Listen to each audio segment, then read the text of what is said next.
दोस्तों हमारे चैनल में आप सभी का स्वागत है। दोस्तों आप सभी जानते हैं कि 2025 में 5 जून को गंगा दशहरा मनाया जा रहा है। गंगा दशहरा क्यों मनाते हैं, क्या महत्व है, चलिए जानते हैं। गंगा दशहरा के महत्व हिंदू धर्म में बहुत खास होता है। इस दिन गंगा स्नान करने और दान पुण्य करने का खास महत्व होता है। इस दिन माँ गंगा की विशेष रूप से पूजा अर्चना की जाती है और माँ गंगा की आरती की जाती है। आइए आपको बताते हैं कि इस बार गंगा दशहरा कब है और इस पूजा और दान पुण्य का शुभ मुहूर्त क्या है। जानिए इस बारे में विस्तार से। दोस्तों गंगा दशहरा अब की बार 5 जून 2025 को है। इस दिन गंगा में स्नान करना, दान करना और पूजा करना बहुत अच्छा माना जाता है। लोग मानते हैं कि इससे पाप धुल जाते हैं। मान्यता है कि इस दिन माँ गंगा धरती पर आई थी। गंगा नदी को प्राणदायिनी, मोक्षदायिनी माँ गंगा के रूप में हिंदू धर्म में स्थान प्राप्त होती है। देश के कई प्रमुख शहरों में मां गंगा की रोजाना आरती की जाती है। गंगा स्नान, दान और पूजा पाठ करने से पापों से मुक्ति मिलती है। इससे मोक्ष मिलता है और पितर प्रसन्न होते हैं। यह अवसर विशेष रूप से महत्वपूर्ण है और मां गंगा की पूजा की जाती है। आइए आपको बताते हैं गंगा दशहरा की तिथि, शुभ मुहूर्त और इस दिन क्या करना चाहिए। गंगा दशहरा 5 जून को मनाया जाएगा। दरअसल 10वीं तिथि का आरंभ 4 जून की रात को 11:54 से होगा और इसका समापन 6 जून की रात को 2:15 पर होगा। इस तरह गंगा दशहरा उदया तिथि की मान्यता के अनुसार 5 जून को मनाया जाएगा। दोस्तों चलिए हम गंगा दशहरा की कथा सुनते हैं। भगवान श्री राम का जन्म अयोध्या के सूर्यवंश में हुआ था। चक्रवर्ती महाराज सगर उनके पूर्वज थे। उनकी केसनी और सुमति नाम की 2 रानियां थीं। केसनी के पुत्र का नाम असमंजस था और सुमति के 60,000 पुत्र थे। असमंजस के पुत्र का नाम अंशुमान था।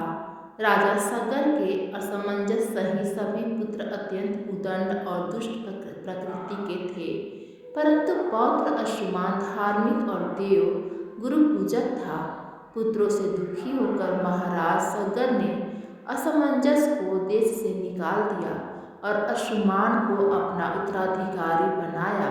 सगर के अन्य 60,000 पुत्रों से देवता भी दुखी रहते थे। एक बार महाराज सगर ने अश्वमेध यज्ञ का अनुष्ठान किया और उसके लिए घोड़ा छोड़ा।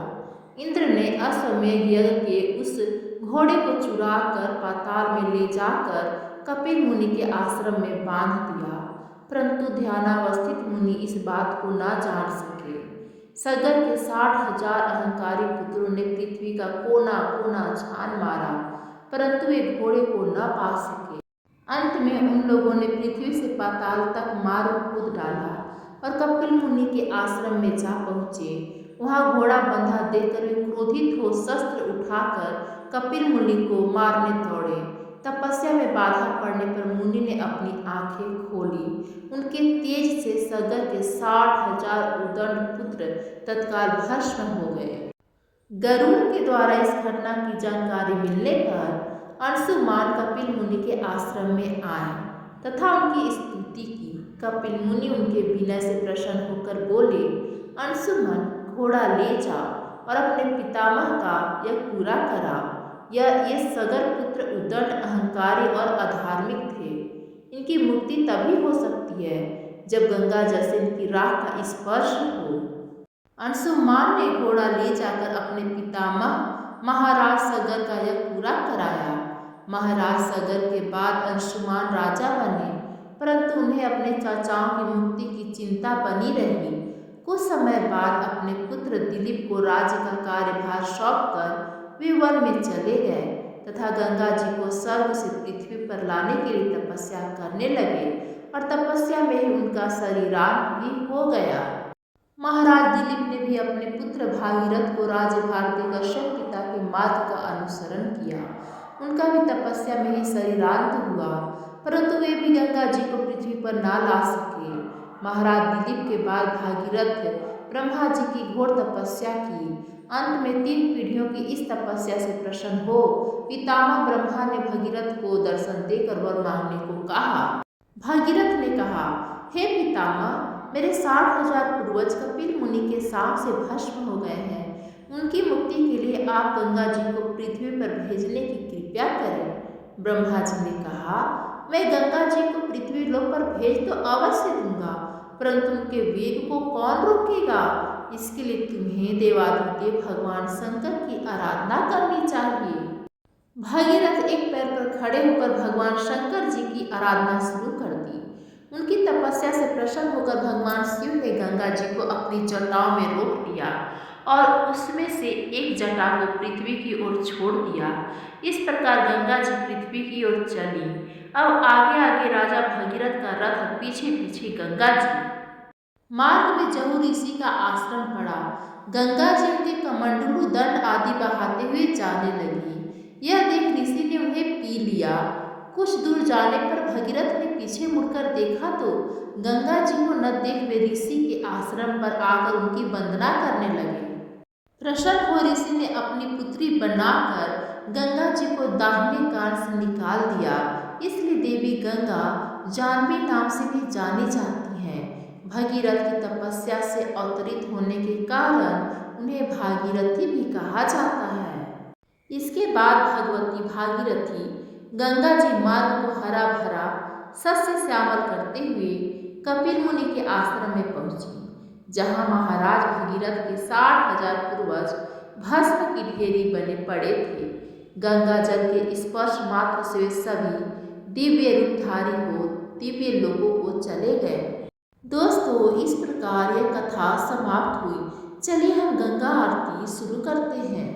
हर हर गंगे जय मां गंगे, हर हर गंगे जय मां गंगे, ओम जय गंगे माता, श्री जय गंगे माता। जो नर तुम्हें को ध्याता, जो नर तुम्हें को ध्याता, मन वांछित पाता।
हर हर महादेव, हर हर महादेव।